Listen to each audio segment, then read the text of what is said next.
Né? Muito bem, muito obrigado, doutor Lucas. Excelente explanação. Por favor, doutor. Agora o doutor Wanderson vai proferir a palestra dele sobre o uso da escetamina na depressão, né, pelo câncer de mama. Na depressão, e aqui voltado para as pacientes com CA de mama. Obrigado. Quer levar uma aguinha? Você não estava com sede? Quase que foi levar lá um copinho d'água. Não,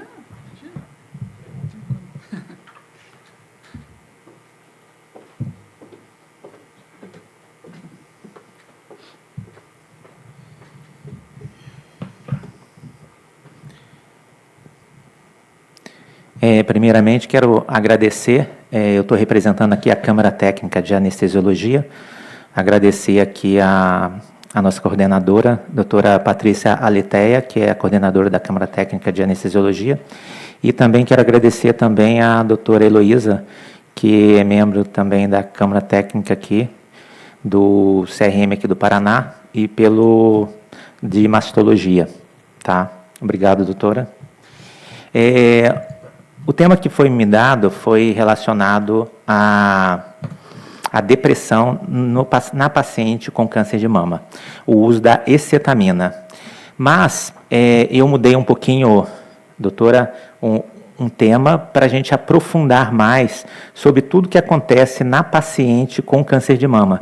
Então, ela não sofre apenas de depressão, mas essa paciente, dependendo da evolução da doença dela, ela vai sofrer as questões aí de dor crônica, vai sofrer também as questões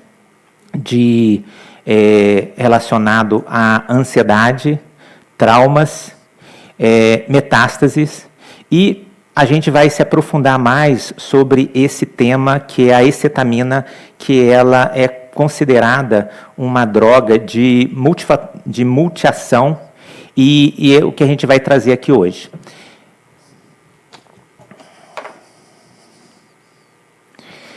Aqui nós temos, recentemente, foi publicado aqui no Conselho Regional de Medicina do Paraná, um parecer com 35 páginas falando sobre esse medicamento, escetamina endovenosa intranasal, toda a ação dela e todas as especialidades que ela envolve. Então, é uma terapia, é um medicamento que envolve não apenas a anestesiologia, mas também envolve a especialidade de terapia intensiva, envolve a especialidade de cuidados paliativos, envolve a especialidade de dor, envolve a especialidade de neurocirurgia, neurologia, e também envolve a especialidade de mastologia e outras especialidades. É um medicamento que está sendo estudado e realizado trabalhos científicos a nível mundial, de várias especialidades fazendo estudos sobre esse medicamento. Ela é um anestésico, tem mais de 50 anos de uso, e é usado em anestesiologia desde 1970 pela FDA, foi liberado o seu uso, mas uma droga que foi muito usado no Vietnã, na Guerra do Vietnã, por seu efeito anestésico potente, pelo seu efeito de aumentar a pressão arterial. Os pacientes eram chocados, precisavam sair da floresta ferido, e esse medicamento, além de tirar a dor, aumentava a pressão arterial e mantinha o drive respiratório, e era totalmente diferente que a morfina, onde os pacientes vinham a óbito. Então, esse é um parecer que vocês podem estar procurando, é o 2942/2025, já está aqui publicado no CRM do Paraná.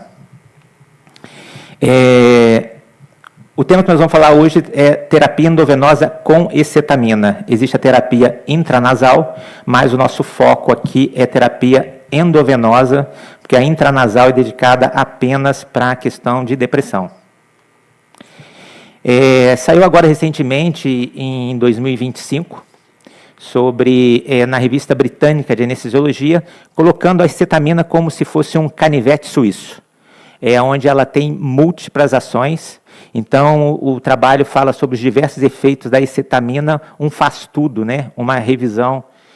E ele vem trazendo assuntos que talvez muitos médicos que não são da área da anestesiologia desconhecem, e até mesmo os médicos que são da área da anestesiologia acabam desconhecendo também, porque estudam esse medicamento mais para questões anestésicas. Então, o trabalho traz aqui aquilo que nós já sabemos, efeitos anestésicos, sedativos e analgésicos dessa droga.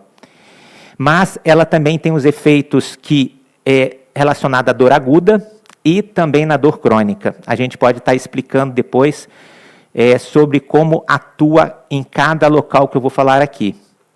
Ela tem propriedades anti-inflamatórias, particularmente na sepsis. Então, hoje é uma droga muito utilizada na unidade de terapia intensiva e com ações anti-inflamatórias para melhorar drive respiratório, evitar gastroparesia.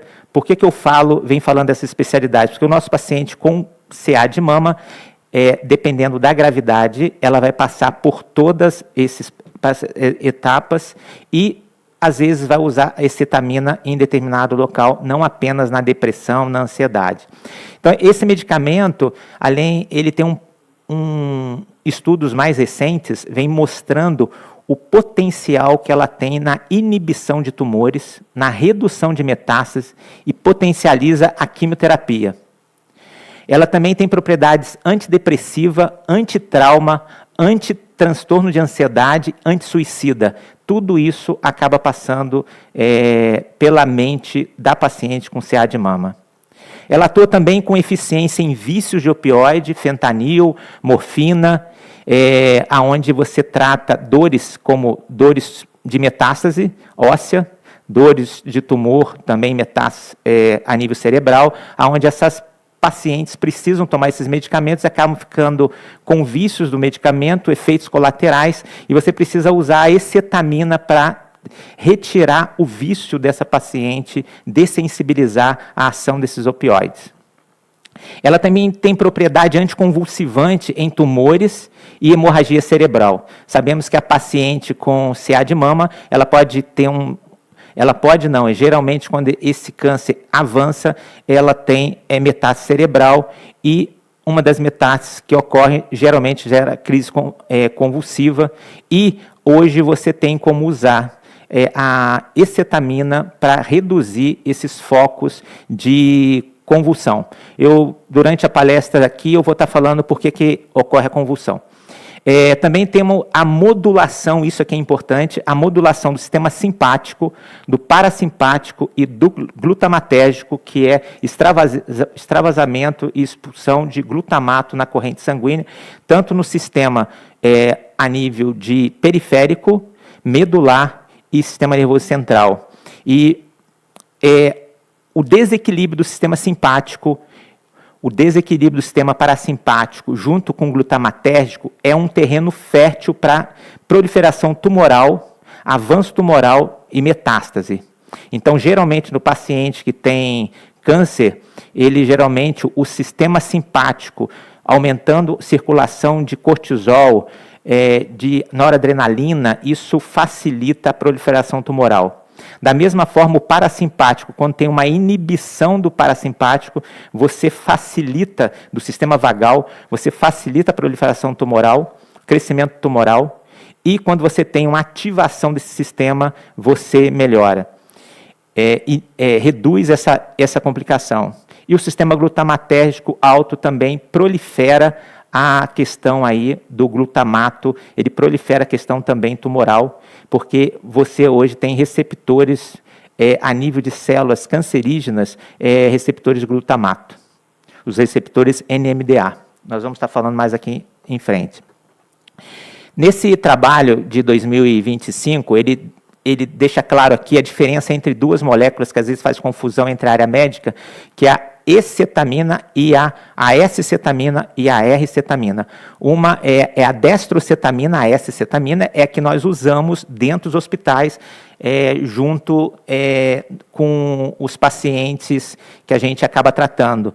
Então, essa é uma medicação S-levógila, que a gente usa diretamente a nível hospitalar. Já a cetamina, que é a arquicetamina, ela que é a mãe dessa molécula E-cetamina, porque ela tem isomerias, né? Então, a escetamina foi retirada da cetamina, da isomeria apenas S, e a cetamina hoje é usado na veterinária e também é traficada e as pessoas podem usar em festas raves, onde você tem pessoas com dependência da cetamina. Então, aqui nesse artigo, ele mostra exatamente as afinidades de cada uma, né? Afinidade pelo receptor, NMDA, e pelo início de ação, meia-vida de eliminação, metabolismo, onde a gente beneficia mais a S-cetamina e por isso a gente usa a S-cetamina a nível hospitalar. Aqui é um outro artigo do Jornal Americano de Psiquiatria mostrando os efeitos desse medicamento. A potência que esse medicamento tem em agir em vários receptores, tanto central quanto periférico. Então, eles agem, mas o alvo principal é o glutamato. Depois eu vou dizer por que sobre esse produto glutamato. Mas o objetivo desse artigo é para trazer todos os efeitos que ocorrem a nível aqui antidepressivo, tá? Que é o foco da palestra de hoje, mas a gente vai aprofundar um pouquinho. Então, sobre vários receptores que existem, que essa escetamina vai agir. Então, nós temos receptores monaminérgico, então vai agir em receptores de serotonina, dopamina, noradrenalina, vai agir em receptores de glutamato, os receptores NMDA, vai agir em receptores de canais de sódio, canais de potássio, são vários receptores colinérgicos, receptores nicotínicos. É por isso que esse medicamento tem um potencial enorme para tratar vários tipos de patologia, vários tipos de doença, não apenas da anestesiologia, e foi a revolução dos últimos 50 anos da psiquiatria.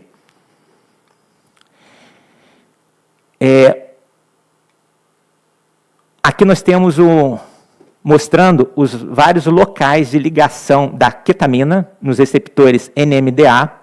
Aqui nós temos um local que a gente chama abênula cerebral, é uma área bem pequena que fica abaixo da hipófise, da pineal, bem na região posterior do cérebro. Essa região é uma região pequena, mas entra em conexão com axônios em toda a região do sistema límbico e da região frontal, que é a região de tomadas de decisão, áreas de aprendizado, áreas de memória.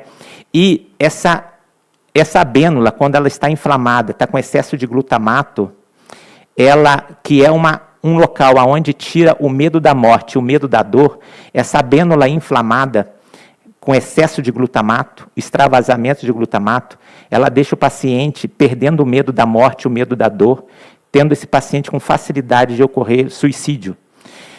E a cetamina agindo nessa região, ele bloqueia esses canais de glutamato, impede que esse paciente tenha essa ação. Então, uma infusão de cetamina num paciente que quer se matar, quer se suicidar, em 40 minutos, essa medicação ela tem uma ação antissuicida no paciente, durante uma infusão. A gente também tem aqui, é um medicamento que age no setor GABA, age tanto no pós-sináptico quanto no pré-sináptico. Então, é um medicamento que age em todas as áreas do sistema nervoso central, em todas as áreas da medula e em todas as áreas também até a nível de sistema entérico intestinal. Aqui que é importante a gente saber o seguinte, nós temos aqui a célula glial. Hoje o grande problema de depressão não está nos neurônios, está nas células gliais. São células que nutrem, protegem os neurônios. São células que protegem a invasão de substâncias químicas que passa pela barreira hematocefálica, que vai dar o processo de aumentar o processo de sinaptogênese, de conectividade cerebral, mantendo o cérebro altamente saudável. Mas o excesso de glutamato, o excesso de irritabilidade nesse sistema nervoso central, essas células que são da glia, em vez de elas protegerem os neurônios, elas acabam atacando os neurônios e destruindo neurônios podando os neurônios, principalmente nas áreas mais sensíveis do cérebro, que é a área de hipocampo, a área de amígdala, a área de região de memória e aprendizado. E são essas células que são, nos estudos de hoje, são as causadoras de doenças neurodegenerativas, doenças como Alzheimer, Parkinson, e também as que geram a questão de ansiedade, depressão, e são as liberadoras de grande quantidade de glutamato. Então, o glutamato, ele é o maior desenvolvedor na área do sistema nervoso central, porém, como todos nós sabemos, é o excesso, o que é bom pode virar ser ruim, né? O excesso de glutamato, ele destrói o sistema nervoso central, e a gente descobriu também que não é só no sistema nervoso central, é no sistema nervoso periférico também, e nós temos células de glutamato em membranas celulares tumorais. Aqui vem a nossa grande questão, e isso que a gente vem falando. Câncer de mama, em qualquer paciente, o fato dela receber o diagnóstico de um câncer de mama, essa paciente, por ser mulher, e eu também, não é só em mulher que tem câncer de mama, eu perdi um colega médico, homem, também com câncer de mama, e por não investigarem, o câncer ficou avançado, e esse paciente, esse colega médico, faleceu por metástases ósseas, por um câncer que não pôde ser tratado de forma adequada. Mas toda mulher vai ter sofrimento, vai ter trauma, vai passar, dependendo da evolução, vai passar por dor crônica, vai ter depressão, ansiedade e também vai ter metástase. Aqui nós temos protocolos, né, rotinas e protocolos e verdades. No momento que a mulher recebe um câncer de mama, um diagnóstico de estar com nódulo, e fez uma biópsia e veio maligno de um tumor de alta gravidade, com risco de metástase, uma bateria de exames vão ser feitos de investigação. Internações hospitalares, mastectomia radical, esvaziamento axilar, adenomastectomia, implante de catéter para quimioterapia. Isso é devastador para o cérebro de uma mulher. Vai ocorrer uma ativação enorme no cérebro e vai ter um extravasamento de substâncias de glutamato, e essa paciente vai ter grandes chances de ter ansiedade, depressão e vários outros tipos de patologias dentro da psiquiatria. Mas, com a quimioterapia, essa paciente vai passar por náusea, vai passar por dor crônica, vai passar por perda de cabelo, perda de sobrancelha, alteração da pele, alteração do cheiro, a imunidade vai cair, suas unhas vão enfraquecer e os riscos de metástase aumentar. Isso gera uma insegurança na mulher, gera medo, gera incerteza, gera desconfiança, gera isolamento, medo da morte, medo de perder o emprego, medo de ter metástase. Então, são vários tipos de medo que isso indiretamente vai atacar o cérebro dessa paciente e vai facilitar o meio para que esse tumor avance, cresça e desenvolva metástase. Então, toda vez que aquela paciente tem todo esse medo, você vai ter uma tempestade glutamatérgica, uma enxurrada de glutamato. Esse glutamato, ele vai ter enxurrada tanto no sistema nervoso central quanto no sistema nervoso periférico.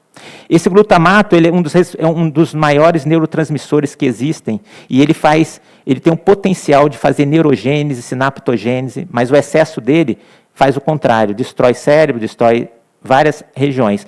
Só que ele faz uma parceria com o tumor. O tumor, ele quer invadir, ele quer vencer todo o processo de invasão e proliferação e necrose, e é esse glutamato que ajuda nesse processo.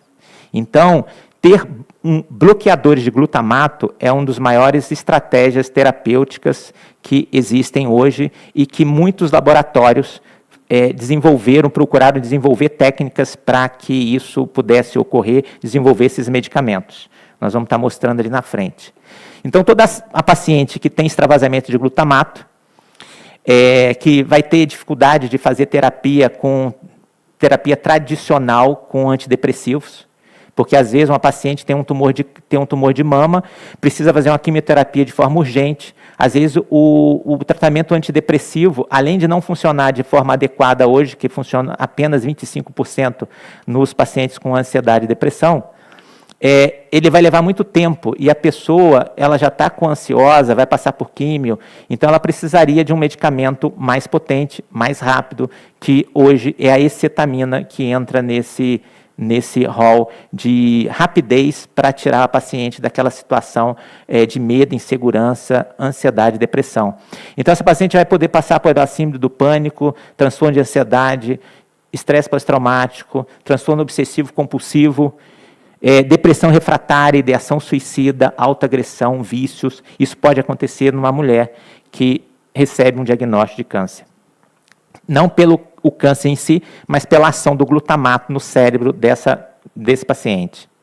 Também você vai ter uma explosão simpática, onde você vai ter uma explosão aí de neurotransmissores, alterações de neuropeptídeos. Isso vai correr em toda a corrente sanguínea dela, afetando o sistema hipotálamo adrenal, alterando a quantidade de cortisol, alterando a quantidade de melatonina e vários outros hormônios. E também vai ter uma inibição parasimpática, que isso aqui é altamente grave, quando você tem o sistema parasimpático, o sistema vagal, diminuir seu sistema, porque já é sabido hoje, em pesquisas, que o sistema parasimpático baixo facilita a produção de tumores, principalmente quando você faz uma vagotomia.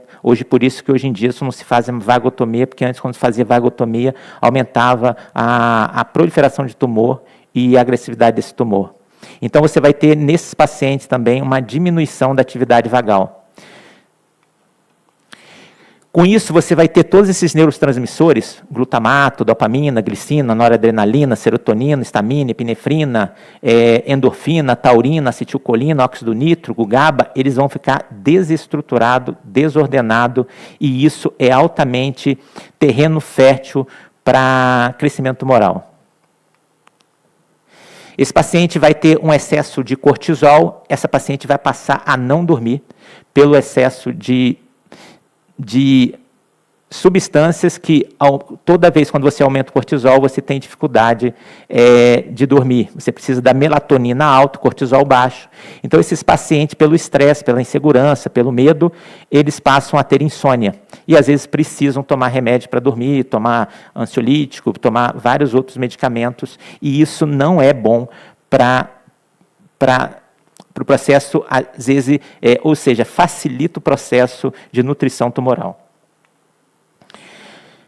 A melatonina também é um hormônio, na realidade, não é apenas para dormir, mas ele é um antioxidante potente no cérebro. Ele é que faz todo o processo de aprendizagem, protege neurônios, e com a queda da melatonina, o cérebro também é altamente agredido, e isso facilita também complicações, até as metástases crescerem mais rápido, com mais velocidade a nível cerebral. E a gente aciona aqui o alerta vermelho também para a cadeia ganglionar. Então, o sistema ganglionar também é afetado, o sistema linfático é afetado. Então, nós temos um processo inflamatório ocorrendo também em todo o corpo. Por isso, a importância da ação da cetamina, que também tem ação anti-inflamatória a nível corporal. Aqui eu trago alguns artigos científicos, né? Aqui é um artigo 2024, falando sobre a sinalização de cálcio, ou seja, a entrada de cálcio, ou seja, quando você atinge o receptor de glutamato e você tem a entrada de cálcio, invasão de cálcio para dentro desse receptor, pelo glutamato, ele ativa, sai o canal de potássio e entra cálcio, internaliza cálcio para dentro dessa célula, você tem a apoptose, né? Aqui se fala sinalização de cálcio mediada pelo receptor NMDA, impacto na regulação do ciclo celular e no desenvolvimento de doenças neurodegenerativas e câncer. Aqui nós temos outro artigo científico aqui de setembro de 2025, a inibição farmacológica dos receptores NMDA reduz a migração e a viabilidade em linhas celulares de câncer de mama inflamatório triplo negativo. Então, ele mostra que a inibição farmacológica, que no caso hoje você tem vários inibidores de NMDA, mas muitos que foram desenvolvidos causam efeitos colaterais muito graves e não conseguiram desenvolver esse medicamento e hoje eles estão nas prateleiras. E o único receptor NMDA que é muito utilizado e não tem tantos efeitos colaterais é o acetamina, que é um bloqueador de NMDA, do canal do receptor NMDA. Aqui também tem em 2019, setembro, uma outra pesquisa mostrando a proximidade simpática permite que a sinalização do NMDA promova a metástase cerebral. As células tumorais, elas são altamente inteligentes e elas emitem neurotransmissores, emitem vários sinalizadores, aonde ela se comunica com várias áreas do corpo para facilitar a sua proliferação e sua metástase. Aqui nós temos aqui a acetamina inibe o crescimento de células cancerígenas de ovário, regulando o eixo INC-RNA PVT1 EZH2P57. Também um artigo de 2021 falando sobre acetamina inibida. Então, hoje já existem vários trabalhos científicos nessa linha sendo já pesquisados, sendo estudados. Aqui nós temos um outro aqui de 2020, um outro trabalho, assim, a dor induzida pelo câncer ósseo está associada à sinalização de glutamato em neurônios sensoriais periféricos. Então, eu trago aqui o grande vilão, que é esse glutamato, e que vem causando vários problemas, não só na psiquiatria, mas também vários problemas com outras linhas na área médica e na área clínica que nós atuamos. Aqui também nós temos, em 2014, foi publicado receptores NMDA na superfície das células cancerígenas, alvos da quimioterapia. Então, eles estão tentando achar também se você tem como melhorar os processos de quimioterapia através desses receptores. Então, sabe-se que também a inibição desses neurotransmissores potencializa o efeito da quimioterapia nos pacientes que vêm desenvolver a área de tumor, vários tumores, mas também no tumor de mama. Aqui nós temos o receptor de glutamato, o NMDA, e aonde você entra os canais de glutamato aqui entra, aqui entra esse receptor, fica geralmente o cálcio aqui dentro, o potássio, e quando o glutamato entra, o cálcio entra aqui. Se ele entra demais, ele causa lesão, apoptose e destruição de células, tanto do sistema nervoso central como do sistema nervoso periférico também. E a ketamina, ela é um bloqueador desse canal, ela entra e bloqueia aqui o canal e impede o influxo de cálcio para dentro da célula, impede a morte celular. Então aqui nós temos o efeito anticâncer de cetamina comparado com o MK-801, esse MK-801 é também um bloqueador de glutamato em células de neuroglioma e câncer de pulmão. Aqui também nós temos uma outra pesquisa aqui, que são os potenciais efeitos anticâncer da ecetamina na proliferação, apoptose, migração e invasão em células de carcinoma escamoso esofágico. Então, ela não é específico de mama, mas outras áreas são importantes. Por que eu trago isso aqui? Porque, assim, hoje as pesquisas já estão bem, já é sabido a grande potência que tem a cetamina na ansiedade, na depressão, isso já está bem velado. Mas poucos sabem da ação da cetamina com ação antitumoral.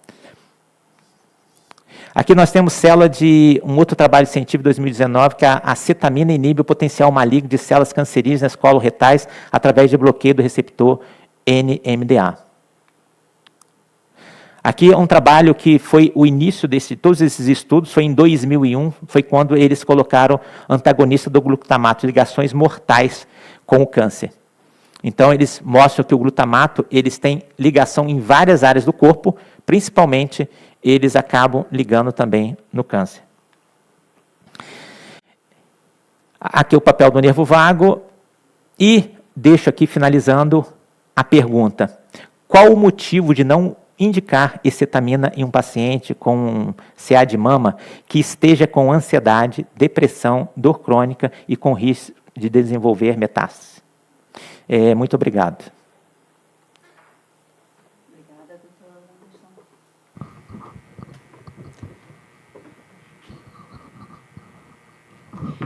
obrigada pela excelente aula, né? Espero que todos também tenham aproveitado.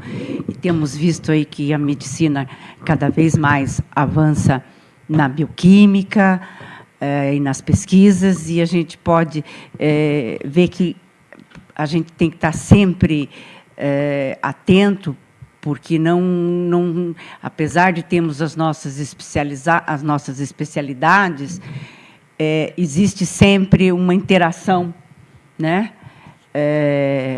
com todas as outras. O que eu quero dizer, uma paciente que recebe um diagnóstico de câncer de mama, não é só uma mama que está sofrendo, é um corpo inteiro que está sofrendo. Por trás dessa mulher, muitas vezes, tem uma família, filhos, netos, marido, né? O seu momento profissional também. Então, é uma doença muito grave, é uma das principais causas de morte nas mulheres no nosso país. Então, a gente tem que olhar com muito cuidado, né? Ao doutor Lucas, eu tenho não é uma pergunta, é uma colocação. Muitas vezes a gente tem, eu como ginecologista, as pacientes que chegam e hoje pacientes com 50 anos são jovens. Sim. Né? E mesmo assim, porque nós estamos tendo aí um início de aparecimento de doença mais precoce atualmente. O que mais espanta a gente ainda é isso, principalmente porque temos hoje uma sobrevida que depois da menopausa de pelo menos 30 anos. Sim. Então, eu brinco que a gente vive mais sem hormônio do que antes da menarca. Né? Então, a gente fica lá uns 12, 14 anos, até que a gente tenha o desenvolvimento ovariano, produção hormonal, e aí a gente começa a ter a funcionalidade reprodutiva, vamos falar assim, porque, né, e toda a ação hormonal no nosso organismo.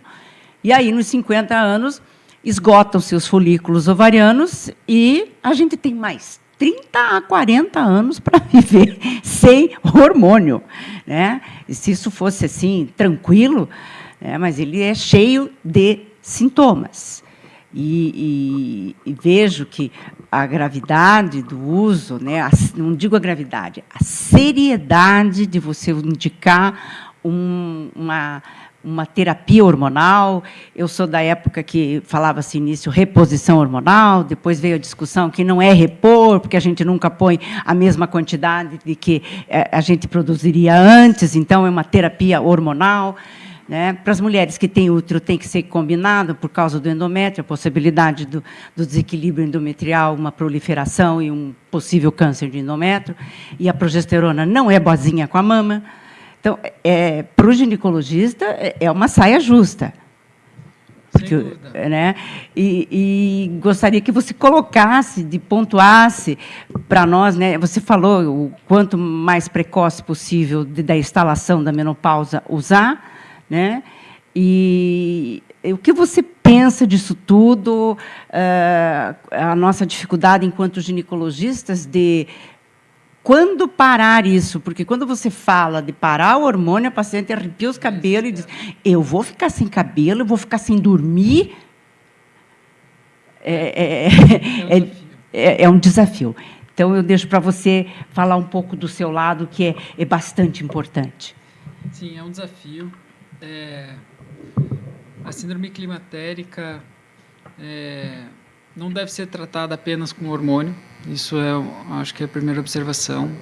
A gente tem que ter responsabilidade naquilo que a gente prescreve.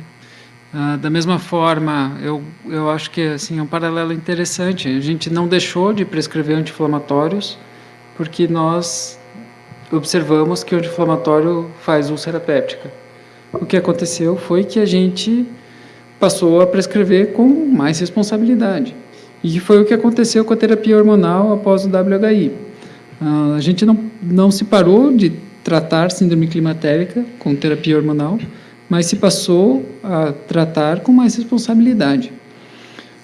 Eu não sou contra a terapia hormonal, de forma nenhuma. Eu entendo perfeitamente que uma mulher, hoje, como você fez a observação, eu penso assim, uma mulher, ela faz mais da metade da vida dela, vai fazer mamografia. porque ela tem vivido mais. Então, se ela começar a partir dos 40 anos, ela vai fazer uma mamografia por ano, mais da metade da vida dela, porque ela vai viver mais de 80 anos. Se ela, por exemplo, quanto maior a expectativa de vida, assim, maior a probabilidade dessa síndrome climatéria ficar por maior tempo. Assim, a metade da vida da mulher hoje é na pós-menopausa.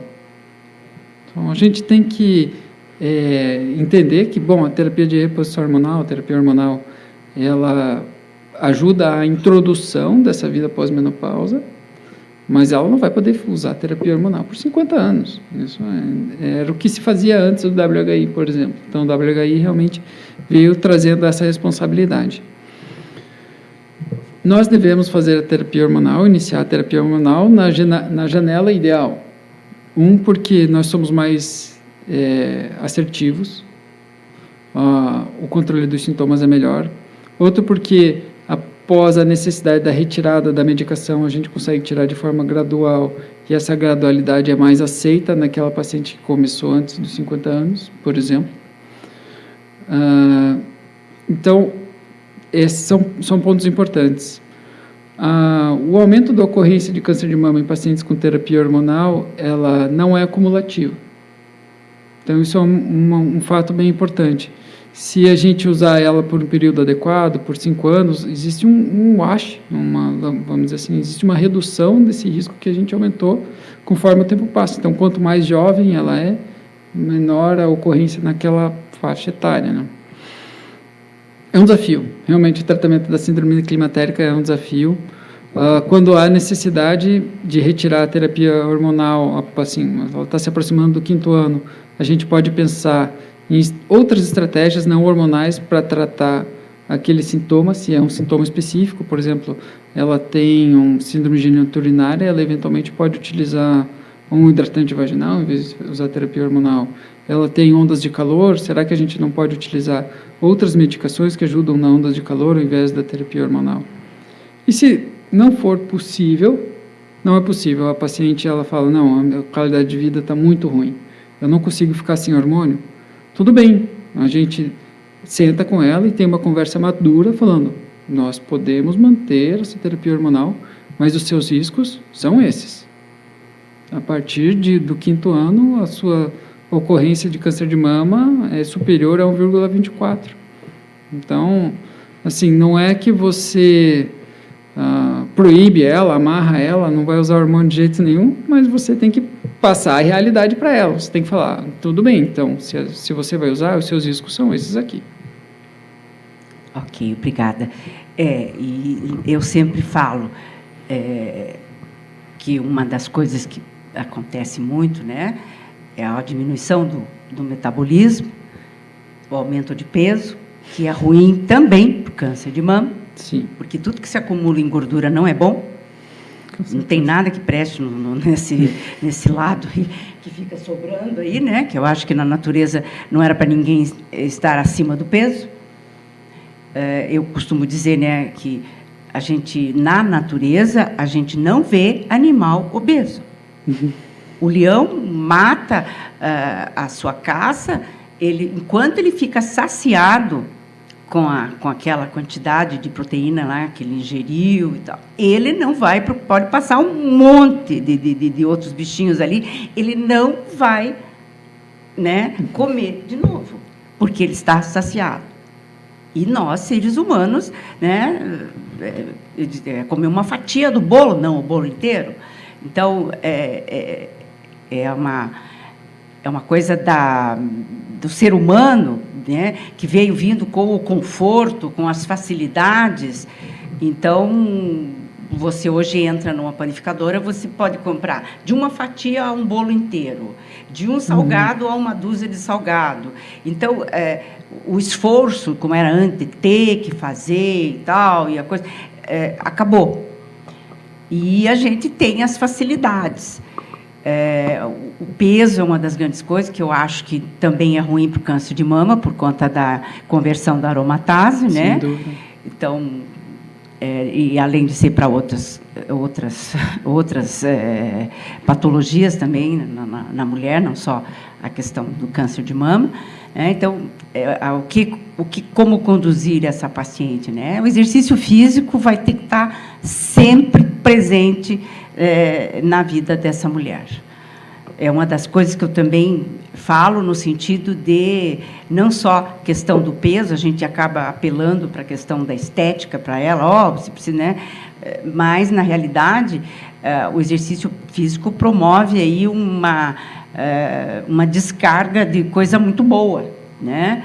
Então, para ajudar nessa parte, nesse momento de retirar a diminuir e retirar a TH e usar outros substitutos, né? Eu agradeço, é bastante tem que ter um critério sempre para você usar. Às vezes a gente recebe, você não prescreve, mas de repente ela vem lá com uma fórmula que quando Sim. você vai ver está lá o hormônio junto, né? E você está consciente que aqui tem hormônio, que você está usando hormônio, né? Porque não fui eu que prescrevi, né? Então é preciso também ressaltar essas a possibilidade, né, de às vezes a gente entrar de se sentir bem e tal e não ser individualizada. Eu acho que, como você disse, tem pacientes que vão se recusar porque a qualidade de vida é muito melhor e desde que ela esteja consciente da escolha que ela está fazendo. Com certeza. A nossa função não é proibir. A gente não consegue obrigar ninguém. Quantas pacientes nós orientamos, e elas simplesmente não seguem as nossas orientações. Às vezes nós mesmos não seguimos as nossas orientações. É verdade, você pode. Mas a verdade, essa observação quanto à obesidade no câncer de mama é muito relevante. É um dos fatores de risco controláveis que mais se observa nas pacientes com câncer de mama. Existem alguns fatores de risco que não são controláveis. A gente não controla o nosso histórico familiar. A gente pode eventualmente controlar o nosso futuro reprodutivo, não é? Mas como que você orienta uma mulher e fala assim, olha, se você tiver um filho depois dos 30 anos, o teu risco de câncer de mama aumenta? Isso é impossível, isso não é controlável. Mas dieta, exercício físico é totalmente controlável. É totalmente controlável. A gente deve orientar as nossas pacientes que isso faz parte não só do controle do câncer de mama, mas quanto à promoção de saúde, fazer exercício físico faz bem para cabeça, diminui o seu risco cardiovascular, faz bem para a manutenção da sua saúde óssea. Agora, a gente... E também, né, hoje, a gente sabe que a atividade muscular, ela não é só na questão da mobilidade, né? Ela também produz substâncias que vão atuar a nível de cérebro, a nível de intestino, quer dizer, as coisas se interligam. Né? Você tem alguma pergunta para o doutor Lucas? Eu não sou mastologista, assim, mas assim, tem uma coisa que às vezes me intriga assim, muito, a gente sabe que o estrogênio, a relação é assim, o alimento que a gente come, a carne, que a gente come todos os dias, carne de gado, carne de frango, eles crescem como esses alimentos?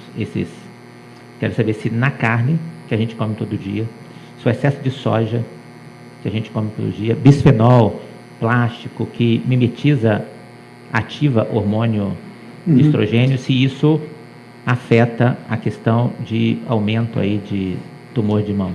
Existe uma plausibilidade biológica, mas até agora não foi observado nenhum estudo, nem estudos observacionais, nem estudos de laboratório mesmo, nem em placas, em Petri, a gente não observa que o estrogênio que a gente absorve do ambiente, que a gente absorve da nossa alimentação, possa aumentar a ocorrência de câncer de mama.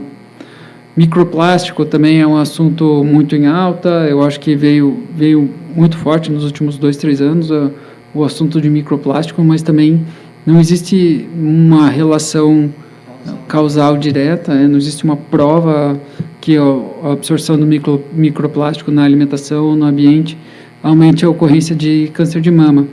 O que a gente observa no câncer de mama é uma alimentação rica em gordura, aumenta a ocorrência de câncer de mama, isso é uma coisa que acontece. E existe também um estudo que veio do WHI, também uma subanálise do WHI, que o consumo de alimentos ultraprocessados também aumenta a ocorrência de câncer de mama. Agora, existe plausibilidade biológica, realmente, mas será que o estrogênio que passa pelo nosso estômago, que passa pelo nosso trato gastrointestinal vai ser absorvido? Bom, aí a gente já não tem como... Não temos dados de pesquisa, de estudos sérios que possam nos né? Fica aí a questão da suspeita, da possibilidade de você cuidar um pouco mais da tua dieta, aquilo que você compra no supermercado, né? Quer dizer, fica aí a dica de você cuidar mais um pouco daquilo que você come. Você é fruto daquilo que você ingere. Sim. Né? Produtor Wanderson, né? Então, você falou ali bastante das outras ações também da ecetamina, né?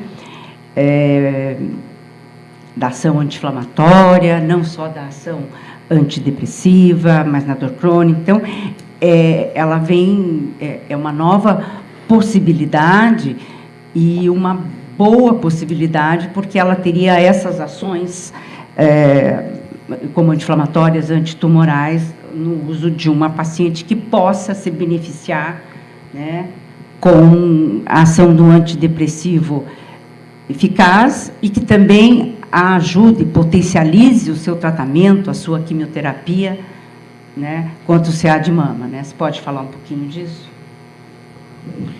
Posso sim. É importante deixar claro que a ecetamina não é também um mar de rosas, né?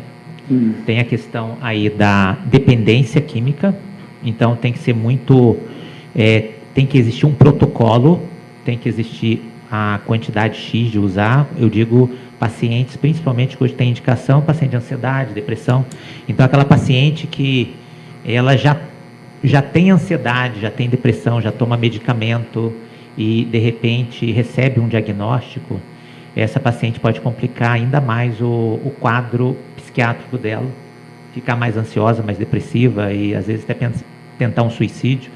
Então eu acho que profissionais deveriam conversar com psiquiatras, né, com psicólogos, para saber se aquela paciente piorou ou não com o diagnóstico que foi dado, se esse tumor é grave, se esse tumor tem risco. Se é uma paciente que já tem história aí, eu acho que vale a pena e acho que o paciente tem que ser monitorado. Monitorado o grau de saúde mental dele, se está sendo alterado ou não. Relacionado à ação antitumoral e tudo, eu acho que é muito recente isso ainda, tem muito estudo, eu não usaria, né, a acetamina para uma ação antitumoral, mas usaria a acetamina para melhorar a qualidade de vida desse paciente, reduzir a questão de ansiedade, medo, insegurança, impedir, às vezes, um tratamento adequado com a quimioterapia, os medicamentos que ela tem que passar, porque é uma bateria de exames, é uma bateria de tratamento e é muito angustiante. E a paciente fica, às vezes, 2 anos, 3 anos, 5 anos fazendo acompanhamento. Agora parece 10 anos, né? Que tem que ficar fazendo rastreamento. São baterias de exame, fazer PET, fazer, né, cintilografia, fazer ressonância magnética. Então, isso aí é estar com outras pessoas que também estão passando por isso, né? Ver tudo isso é muito sofrimento. Então, eu indicaria aqueles pacientes que têm risco, né? Risco de suicídio, que entrou em depressão profunda, que não está conseguindo fazer o tratamento, porque a depressão não permite, né? Não consegue nem sair de casa. Então, acho que tem super indicação, acompanhamento, e isso é um olhar diferenciado que eu vejo para quem é da mastologia, né? Que às vezes nunca parou para pensar que pudesse acontecer um quadro desse, que tem um medicamento que pudesse ajudar no tratamento daquela paciente que já sofre de toque, porque hoje nós estamos indo com uma população cada vez mais jovem de câncer de mama, câncer de intestino, vários tipos de câncer cada vez mais jovem e doenças neuropsiquiátricas, né? Cada vez mais jovem você vê pessoas, né, de 10 anos usando antidepressivos, 16 anos usando antidepressivos. Então, quando chegar uma idade onde vai ter um câncer de mama, essa pessoa já usou vários tipos de antidepressivos, já tem resistência a esses medicamentos. Então, eu vejo que a acetamina bem indicada, com um profissional qualificado, que sabe diferenciar o momento de você dar, o momento de você parar, é de extrema importância. O que você não pode é um profissional começar a usar acetamina todos os dias, um paciente, uma vez por semana. Isso pode causar dependência psíquica e pode também causar dependência orgânica da acetamina. Apesar que essa acetamina endovenosa é uma acetamina mais controlada, né? O perigoso é essa paciente comprar a acetamina via internet, liofilizar isso em casa e usar esse tipo de coisa. Então, a gente tem essa preocupação. Por isso, o CRM do Paraná emitiu um parecer enorme, pensando aí que a acetamina, ela é um remédio, mas ela pode, dependendo da dose, ela pode se tornar um veneno para a sociedade. E a gente não quer que a acetamina, um medicamento tão importante para a gente dentro da anestesiologia, ser banalizada a nível aqui no Brasil, por uso indevido da acetamina por profissionais de saúde que não são qualificados, não são médicos, né, e não são habilitados para usar. Por isso que hoje nós emitimos um parecer, que está bem escrito esse parecer, e onde todos podem ler, que já está dentro do nosso conselho. Dr. Wanderson, a apresentação foi excelente, parabéns. Para mim é uma novidade o uso da acetamina no tratamento do câncer de mama. Eu vejo, como o senhor comentou agora, é uma medicação que pode ajudar pacientes que já, além de ter transtornos, estão com dificuldade em lidar com o câncer de mama, com o diagnóstico, com o impacto familiar que aquilo causa, impacto econômico, ocupa a pessoa, ela tem que fazer 1000 exames, isso realmente é muito complicado. Eu tenho uma dúvida de cunho prático, na verdade. Eu queria que, se o senhor puder fazer um comentário a respeito de uma situação que, um estudo que foi publicado há algum tempo atrás a respeito do uso do opioide e a progressão de doenças oncológicas no geral, e se falava muito de câncer de mama, a ponto de chegar uma época onde não se fazia mais indução anestésica com opioide, por conta da possibilidade daquele opioide aumentar a ocorrência de doença à distância.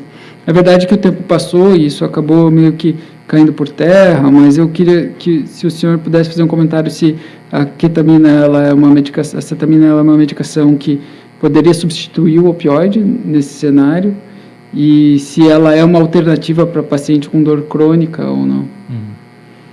É uma pergunta excelente, que a gente, assim, quando a gente fala em o nervo vago, a gente nunca se preocupou muito com o nervo vago, né? E o nervo vago, ele sai lá do cérebro, né? Ele sai fora da medula espinhal, ele sai como se fosse um cabo de fibra ótica. Então, ele sai de lá, ele vai direto para pulmão, direto para coração, né? E principalmente a nível intestinal. Então, a maior parte da produção de serotonina, 90% da produção de serotonina no corpo, é produzido no intestino, nas células enterocromarfins. Lá se produz GABA e se produz serotonina em altas quantidades. E não é para ir para o cérebro, é para nutrir o vago. Então, o eixo microbiota intestino-cérebro, eles trabalham juntos como se fosse um ecossistema. Se você mexe em um, você afeta o outro. E se você afeta o cérebro, você afeta o intestino, você vai afetar o sistema hormonal e vai afetar o sistema de defesa também, humoral, de defesa, como macrófagos e tudo. Então, se você... o opioide, ele tem um potencial, dentro das células do intestino, a gente tem as células de Cajal, que são células como se fosse um nó atrial no coração. São células disparadoras, elas que controlam a constipação ou a diarreia.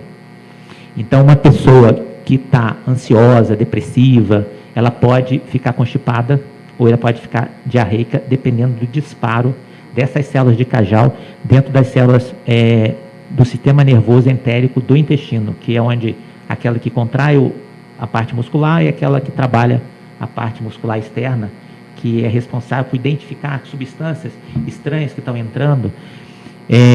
O opioide, ele tem um potencial muito grande de agir nessas células de Cajal, nessa célula do vago, e meio que inibir a ação vagal. E você, então, se você usa muito opioide, você vai ter constipação intestinal, seu peristaltismo vai alterar, isso vai também dificultar a questão da microbiota intestinal. A microbiota saudável, ela produz vitaminas, produz hormônios, ela produz muco e impede penetração de substâncias para dentro do intestino, para dentro da circulação sanguínea. Se você aumenta a permeabilidade intestinal, passa substância como bactérias, fungos, vírus, substâncias hoje, nanotecnologia, nanopartículas, hoje já passa direto. Então você vai ter substâncias entrando na corrente sanguínea e afetando o sistema nervoso central, afetando o sistema humoral e hipotálamo, afetando o cortisol, às vezes baixando a tua imunidade. Então, assim, eu não vejo diretamente que o opioide vai causar o câncer, mas a ação crônica desse opioide em um paciente com câncer, com dor, por muito tempo, ele vai causar alterações de ecossistema do organismo, de microbiota, que vai afetar. É aquele sistema que eu falei lá. Você vai estimular o glutamato, estimular o simpático e bloquear o funcionamento adequado do intestino. Usar a acetamina hoje, como ela age em vários receptores, ela age em receptor de opioide. Então ela dessensibiliza. Então, às vezes um paciente está tomando morfina em casa. Ela, com o tempo, ela vai se sensibilizando, ficando resistente cada vez mais à morfina. E aí ela não responde ao tratamento. Chega uma hora que ela está constipada, nada funciona, ela não consegue comer, a barriga está estufada. Então, a acetamina, ela tem como, às vezes você precisa internar o paciente. O paciente tem que ficar internado tomando, às vezes, acetamina em infusão contínua por 5, 7 dias. Você vai dessensibilizar esse paciente. E aí ela vai voltar a ficar mais sensível ao opioide, podendo voltar para casa e tomar aquele opioide novamente. Então ela tem uma capacidade de dessensibilizar pessoa dependente químico de opioide, de morfina, dependente químico de fentanil. Então todos esses opioides que as pessoas, até de medicamentos para dormir, a acetamina tem esse potencial antivício, né? Então a gente trabalha com a acetamina na dependência química de paciente que tem, não é que ela age diretamente na dependência química, mas aqueles pacientes que querem parar e entra em abstinência e entra em fissura, e ele tem dificuldade pela ansiedade e depressão de continuar o processo, a acetamina ajuda nisso, de tirar a ansiedade, tirar a depressão e ter uma força maior para poder, porque a acetamina ela modula a ação simpática, ela modula a ação parasimpática e ela modula a ação glutamatérgica. E hoje a gente funciona como um ecossistema, não tem separado. Então, mexeu aqui, mexe lá em cima. Mexeu lá em cima, mexe aqui embaixo. Então, a gente sempre procura, esse paciente sempre tem que pensar muito na reposição de microbiota desse paciente, de probiótico, pré-biótico, nutrição funcional. Por exemplo, a gente passa muito nesse paciente para melhorar a flora clorofila de trigo congelado, que paciente que ali tem vários minerais, coisas naturais que não são sintéticas, né? Então você tem como melhorar essa situação. E aí a pessoa aguentar mais o tranco da quimioterapia, porque ele precisa passar para a quimioterapia. O que não pode é as pessoas acharem, vou fazer desse jeito, não preciso fazer daquele outro jeito. Não, a medicina evoluiu. Hoje nós temos tecnologia avançadíssimas em imagens, né? Então a gente tem como estudar como é que está o cérebro perante ao tratamento que a gente está fazendo, com ressonância magnética, de volumetria, volumetria de hipocampo, toda a função do cérebro a gente pode estudar. Metástase, tem metástase, não tem metástase, hoje está muito avançado. Eu acho que a gente pode usar os melhores remédios, que são mais perigosos para o câncer, que a gente tem que invadir, às vezes, só que você tem que dar para o paciente, da mesma forma, suporte, arma. Senão, o que a gente vem fazendo? A gente vem colocando o paciente em uma guerra sem arma. É que nem Estados Unidos e Venezuela, né? Se ele tiver uma guerra, vai morrer todo mundo. E é o que acontece quando você põe um paciente ansioso, depressivo, desnutrido, com anemia, para fazer uma quimioterapia, e você não dá nada para ele aguentar a pancada. Então, é isso que eu acho que nós médicos, e isso aqui é uma função da Câmara Técnica de Anestesiologia, às vezes eu fico até... A gente está em contato com todas as câmaras técnicas daqui de dentro, de neurocirurgia, de cuidados paliativos. Então, eventos como esse, a gente vai também fazendo os cuidados paliativos, porque são várias especialidades separadas que não estão se conversando. Então, a gente acaba não trazendo assuntos novos no dia a dia que vai impactar no tratamento do paciente, né? Então, hoje nós temos coisas assim maravilhosas vindo aí, e nós não temos cérebro para estudar tudo isso. Não existe cérebro. Então, a gente às vezes precisa até da inteligência artificial para trazer hoje, ou se você pegar uma inteligência artificial aí e perguntar sobre cetamina no câncer de mama, ele vai te dar. Se você perguntar... Então, tudo isso, você vê, eu trouxe os artigos ali, mas eu vou ser sincero, a doutora pediu para dar uma palestra, eu falei, o que eu vou falar de cetamina no câncer de mama? Eu vou falar que tem que dar uma cetamina para um paciente que está com depressão, câncer de mama. Então, assim, aí eu fui estudar mais profundo e achei vários artigos. Falei assim, não acredito nisso, que isso aqui, eu estou 7 anos estudando esse medicamento e nunca vi. Então, assim, você só vai achar aquilo hoje que você procurar. Se passar na sua cabeça, então hoje eu sou muito assim, se eu fizer isso, se eu tomar isso, se aquilo fizer assim. Então, assim, hoje eu sou uma pessoa que estudo desde microbiota intestinal, sistema nervoso entérico, né? Estudo cérebro, e vou dizer que hoje eu estou estudando menos anestesia, porque eu já estudei, porque anestesia você vai lá e entuba, né? Não tem muita coisa para estudar anestesia. Mas essas coisas novas que estão surgindo, essa fusão entre a medicina e a nutrição, a medicina e a psiquiatria, né? Essa psicologia, agora mesmo a gente está tentando fundir, a gente está tendo tantas mortes, né? Fundir, a gente colocou nesse nosso parecer o tripé entre psiquiatra, anestesista e psicólogo. Então, por que não aproximar o CRM do Paraná com o Conselho Regional de Psicologia do Paraná e trazer coisas boas? Porque se a gente for entrar aqui dentro do câncer, eu vou ser sincero com você, se você tiver com uma alma boa, equilibrado espiritualmente, equilibrado mentalmente e equilibrado nutricionalmente, a chance, e fazer desintoxicação do corpo, a chance de você ter um câncer de mama é muito menor do que um paciente que está comendo alimentos processados, está engordando, está inflamado, porque o paciente obeso é um paciente inflamado, é um paciente com retenção de líquido, com glutamatos a todo vapor. Então, assim, nós temos que estimular o nosso vago, e estimular vago é como? Ou você coloca um dispositivo lá para estimular, porque hoje em dia você põe dispositivo para crise convulsiva refratária, você põe dispositivo para depressão refratária que não melhora com cetamina, que não melhora com estimulação magnética transcraniana, que não melhora com eletrochoque. Então você põe um dispositivo simplesmente para ativar o vago. E hoje eles estão usando dispositivo para ativar o vago para melhorar a questão da resposta do tumor. E existem outros mecanismos, por exemplo, meditação profunda, respiração adequada, tomar banho. Depois que eu fui descobrir, né, que tomar banho, se enfiar dentro do gelo lá, ficar naquele lugar, você faz ativação vagal.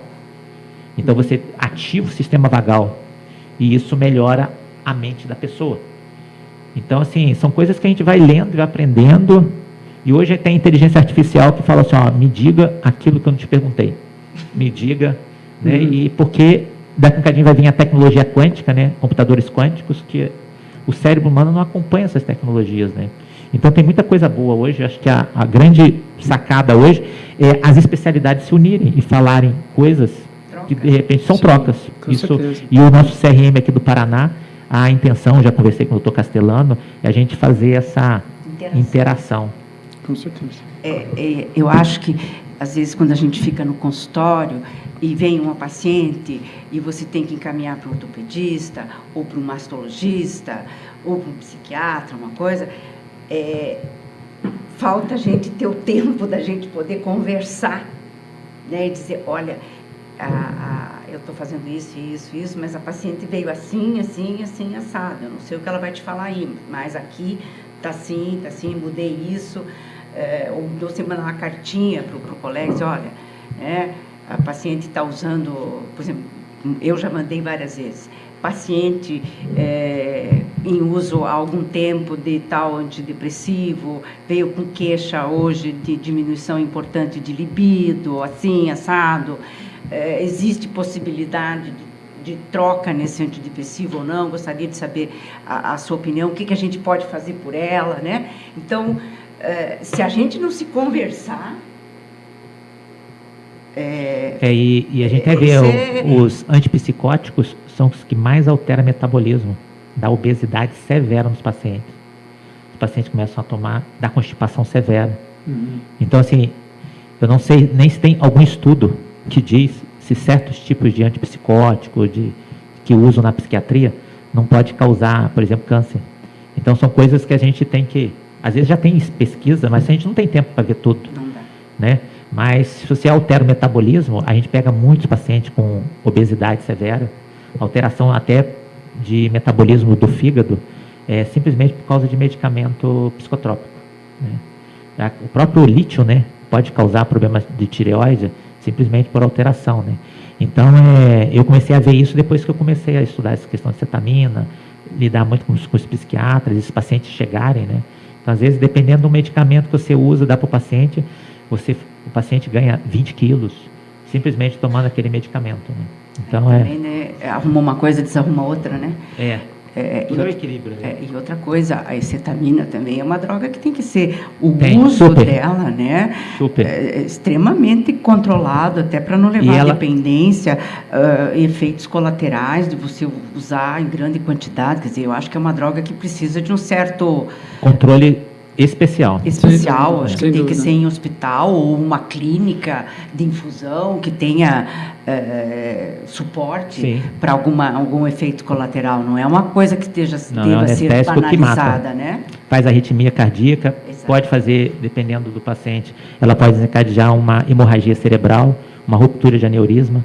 Então, porque ela sobe a pressão, sobe a frequência, então tem que ser bomba de infusão. Estar na mão de uma pessoa que não sabe a potência desse anestésico e como ela age, né, você põe o paciente em risco. Bom, Anderson, temos perguntas da internet? Eu aqui não, acho que não. Nós tínhamos 70 inscritos e na entrada estávamos com quase... Estávamos com 45, uma coisa assim, de que já tinham entrado.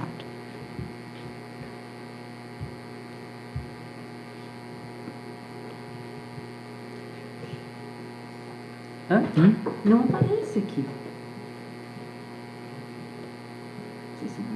Não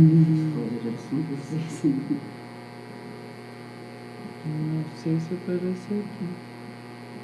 Você pode vir aqui para nós? Não tenho medo de mexer aqui. É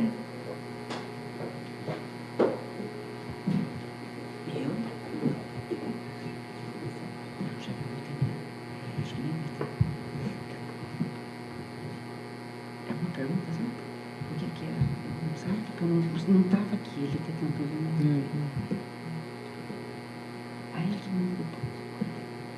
Bom, não está aparecendo aqui para nós. Eu quero agradecer aos nossos ilustres palestrantes pela excelente conversa, excelente debate. Hoje não foi um debate, mas é uma conversa entre colegas, né, que vieram trazer atualizações e ajudar a quem possa estar precisando, né? Essas aulas, eu acho que o CRM de agora em diante vai montar dentro do site as aulas que a gente passa, faz a educação continuada, que fiquem depois gravadas no site para que as pessoas possam acessar mais tarde. Então, essa é uma nova, né, uma nova maneira que a gente está fazendo, porque tem tido boas aulas aqui, que podem, às vezes a pessoa não pode no dia, ou uma coisa assim, e que pode acessar depois. Quero agradecer pela noite, pela né, disponibilidade de vocês, e a todos que estiveram conosco. E estamos aí, o CRM está tentando fazer, fazer diferente, tentando melhorar. Contamos com vocês também. Uma boa noite a todos. Boa noite, obrigado pela oportunidade. Boa noite, obrigado pela oportunidade aí, doutora.